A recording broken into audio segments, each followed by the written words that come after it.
all to online classes of PBS International School. In this video we are going to learn about Python. This is the first part of this video and remaining part of video will be provided in next schedule. Okay, so let's get started with it. So this chapter has been started by us before your examinations. Since your examinations is over, I am just going to brief you once more again. Okay, ये exam के पहले आपको इसको chapter के बारे में पढ़ाया था, बट अभी हम थोड़ा सा और ब्रीफ कर दे रहे हैं इसमें। सबसे पहले हम लोग जान लेते हैं कि पाइथन होता क्या है। ठीक है, पर पाइथन एक तरह की प्रोग्रामिंग लैंग्वेज है। तो पाइथन को समझने से पहले सबसे पहले हम लोग ये समझ लें कि प्रोग्रामिंग लैंग्वेज होती क्या है और वो कैसे काम करती है। ठीक है, प्रोग्राम का मतलब पहले हम समझते हैं। प्रोग्राम का मतलब क्या होता है? एक simple ordered set of instruction, जैसे आपकी स्क्रीन पर दिख रहा है ना, an ordered set of instruction to be executed by computer to carry out specific task. ठीक है, कंप्यूटर को हमने कोई टास्क दिया और उसको एक सीक्वेंस बताया कि आपको इसी सीक्वेंस को काम को कंप्लीट करना है।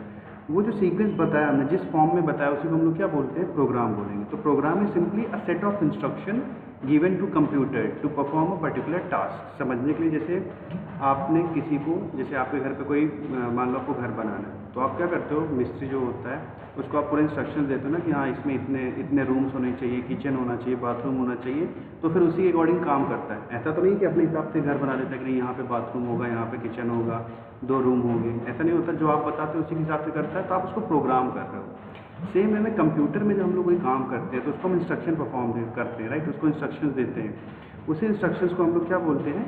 प्रोग्राम बोला जाता है। ठीक है, और जो लैंग्वेज यूज़ करते हैं इस इंस्ट्रक्शन को बताने के लिए, अब कोई लैंग्वेज तो यूज़ करते हैं ना, तो जो लैंग्वेज आप इंस्ट्रक्शन देने के लिए यूज़ करते हैं उसी को हम लोग प्रोग्रामिंग लैंग्वेज कहते हैं। ठीक है, जैसा हम सबको पता है कि कंप्यूटर सिर्फ और सिर्फ कौन सी लैंग्वेज समझता है? 0 and 1। जैसे स्क्रीन पर दिख रहा है, program understands only 0 and 1। Computer क्या अंडरस्टैंड करता है? सिर्फ 0 और 1 अंडरस्टैंड करता है। दिख रहा है आपकी स्क्रीन पे, इट अंडरस्टैंड्स ओनली 0 and 1। ठीक है, तो क्या होगा? तो इसीलिए जिसको हम लोग क्या बोलते हैं, 0 और 1 को क्या बोला जाता है? मशीन लैंग्वेज ही बोलते हैं हम लोग। इसको क्या बोलते हैं? इसको मशीन लैंग्वेज या लो लेवल लैंग्वेज बोला जाता है। ठीक है, मशीन लैंग्वेज क्यों? क्योंकि ये सिर्फ कंप्यूटर समझता है, इसको कोई और नहीं समझता। ठीक है, और लो लेवल लैंग्वेज को इसलिए भी बोलते हैं क्योंकि ये बहुत डिफिकल्ट होती है अंडरस्टैंड करने में। आप नहीं समझ पाओगे अगर यहीं पे हमने, मान लो यहीं पे हमने क्या लिखा, 0 1 0 1 0 1 0 1, तो इसका मतलब आपको समझ में आया ये क्या लिखा हुआ है? नहीं समझ में आएगा, राइट। सो इसीलिए इसको क्या बोला जाता है? लो लेवल, क्योंकि थोड़ी डिफिकल्ट होती है समझने में। ठीक है, okay. However it is difficult for humans to write. जाहिर बात है, ह्यूमंस की बात करते हैं, डिफिकल्ट होगा समझना इसको, बट कंप्यूटर के लिए इंस्ट्रक्शन देना, ये कंप्यूटर को ये आसान लगता है। ये लैंग्वेज क्या लगती है उसको? आसान, उसको आसानी से समझ सकता है। ठीक है, अब प्रॉब्लम क्या हो रही थी कि ह्यूमंस को 0 1 0 1 समझने में प्रॉब्लम हो रही, तो प्रॉपर इंस्ट्रक्शन देने में दिक्कत हो रही थी। तो ह्यूमंस बीइंग से क्या किया, उन्होंने एक नई लैंग्वेज डेवलप की जिसको हाई लेवल लैंग्वेज क्या कहा जाता है। इसमें कौन कौन सी लैंग्वेज आती है? इसमें पाइथन आती है, C++ आता है, विजुअल बेसिक, PHP। अब हाई लेवल लैंग्वेज क्या होती है? हाई लेवल लैंग्वेज आप सिंपल लैंग्वेज समझो कि ऐसी लैंग्वेजेस जो आसानी से ह्यूमन बीइंग भी समझ पाए, उसको हम लोग क्या बोलते हैं? हाई लेवल लैंग्वेज बोला जाएगा। ठीक है, जो आसानी से ह्यूमन, उसमें ऐसे टर्म्स यूज़ होंगे जिसको आप आसानी से समझ पाओ। इंग्लिश के वर्ड्स यूज़ होंगे, नंबर्स, मैथमेटिकल ऑपरेटर्स यूज़ होंगे, तो जिससे आप आसानी से समझ पाओगे कि हाँ इसमें क्या हो रहा है, right. So a program written in high level language, एक जो हाई लेवल लैंग्वेज में प्रोग्राम लिखा जाता है उसको हम लोग सोर्स कोड बोलते हैं। क्या बोलते हैं उसको? Source code language. ठीक है, अब प्रॉब्लम क्या होगी? मान लो आपने हाई लेवल लैंग्वेज में लिख दिया, बट कंप्यूटर को तो समझ में नहीं आएगा, तो क्या होगा इस केस में? कंप्यूटर को एक ट्रांसलेटर की ज़रूरत पड़ेगी जो एक लैंग्वेज को दूसरी लैंग्वेज में कन्वर्ट करेगा, तभी तो कंप्यूटर को समझ में आएगा कि वो क्या काम करवाना चाह रहा है, राइट। तो उसके लिए क्या करेंगे? ट्रांसलेटर्स यूज़ करते हैं। कंप्यूटर में नॉर्मली 2 ट्रांसलेटर्स यूज़ होते हैं। कौन कौन से होते हैं? कंपाइलर और इंटरप्रेटर। कौन कौन से होते हैं? कंपाइलर और इंटरप्रेटर्स होते हैं। ये क्या करते हैं? जो सोर्स कोड मतलब जो हाई लेवल लैंग्वेज होता है उसको कन्वर्ट किस में करते हैं? लो लेवल या मशीन लैंग्वेज में। ठीक है, जो आपका पाइथन है वो कौन सा यूज़ करता है? Translator, interpreter. जो पाइथन है वो आपका इंटरप्रेटर यूज़ करता है। ठीक है, इसका काम क्या होता है? इसका काम होता है कि जो भी इंस्ट्रक्शंस आपने हाई लेवल लैंग्वेज में लिखा है या पाइथन के फॉर्म में लिखा है, कंप्यूटर तो उसको समझ नहीं पाएगा क्योंकि इसमें 0 1 तो है नहीं। तो इंटरप्रेटर का यहाँ रोल ये होगा कि इसको कन्वर्ट करें line by line machine language में। ठीक है, किस लिए? क्योंकि तभी कंप्यूटर समझ पाएगा कि इसमें क्या इंस्ट्रक्शन दिए गए हैं और वो उसी के अकॉर्डिंग क्या करेगा, परफॉर्म करेगा। एक जो इंटरप्रेटर होता है वो प्रोसेस करता है प्रोग्राम स्टेटमेंट को वन बाय वन। कैसे प्रोसेस करता है? वन बाय वन या लाइन बाय लाइन कह लो, एक साथ नहीं करता। एक लाइन को चलेगा, फिर कन्वर्ट, फिर पूरी लाइन को रिकन्वर्ट करेगा, फिर नेक्स्ट लाइन पे आएगा तो उसको कन्वर्ट करेगा, फिर नेक्स्ट लाइन पे आएगा तो उसको कन्वर्ट करेगा। ठीक है, पहले ये ट्रांसलेट करता है फिर एग्जीक्यूट कराता है। ये प्रोसेस कंटिन्यू होती है जब तक कोई एरर नहीं इनकाउंटर्ड हो जाए या कोई प्रॉब्लम नहीं आ जाए। जैसे ही अगर आपका प्रोग्राम पूरा सक्सेसफुली एग्जीक्यूट हो गया तो दोनों केस में जो प्रोग्राम एग्जीक्यूशन होगा वो वहीं पर रुक जाएगा।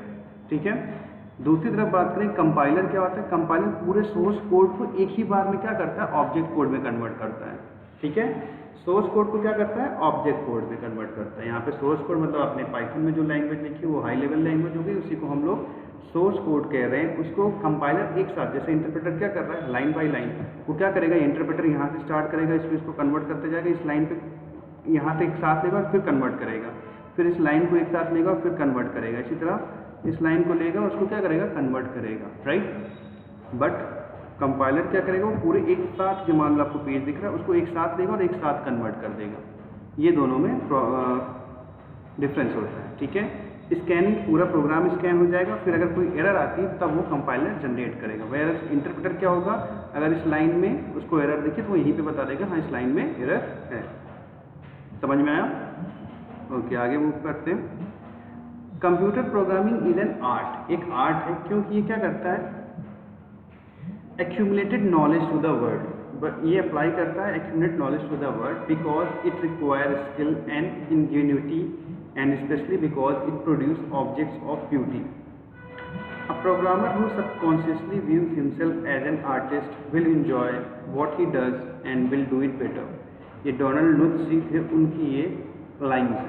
राइट, सो आई होप यहाँ तक समझ में आया। अब बात करते हैं पाइथन के फीचर्स की। पाइथन में क्या क्या फीचर्स होते हैं। जैसा आप लोगों ने अभी देखा है कि पाइथन कहती है एक हाई लेवल लैंग्वेज है। जैसे हमने आपको बताया कि पाइथन एक हाई लेवल लैंग्वेज है। दैट मीन्स क्या, ये आसानी से चीज़ें इसको समझ सकते हैं, मतलब इसमें ऐसे वर्ड्स यूज़ होंगे जो नॉर्मल ह्यूमन बीइंग आसानी से समझ सकता है। ठीक है, ये एक इंटरप्रेटेड लैंग्वेज है, जैसे आपको बताया लाइन बाय लाइन इसमें क्या होते हैं, इंस्ट्रक्शंस एग्जीक्यूट होते हैं।